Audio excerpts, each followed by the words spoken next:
रायगड, महाराष्ट्रासह देश विदेशातील ताज्या बातम्या पाहण्यासाठी मॅक्स इंडिया लाईव्ह चॅनलला सबस्क्राईब करा आणि बेल आयकॉन दाबायला विसरू नका.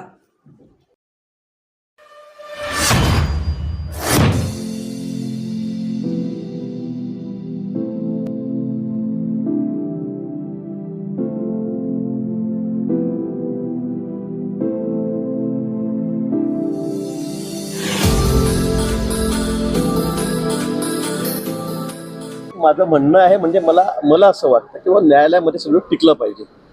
उगाच आज द्यायचं आणि उद्या पण न्यायालयामधून ते फेटायला जावं म्हणजे असा विश्वासघाती होता कामा नये मला असं वाटतं. आणि त्यामुळे उगाच नाराजी पसरते किंवा दिलं आणि मग कोणाला कसं टिकलं नाही. म्हणून माझं ते स्टेटमेंट होतं. मला कोणाचा आक्षेप नाहीये. मराठा समाजाला आम्हाला न्याय द्यायचाच आहे. मागच्या काळातही मी सांगेल की देवेंद्रजींनीच मराठा समाजाला आरक्षण दिलं होतं मुख्यमंत्री असताना. आताही एक दिवसाचा अधिवेशन घेऊन आम्ही 10% आरक्षण मराठा समाज दिलेलंच आहे. आम्ही अतिशय सकारात्मक आहोत.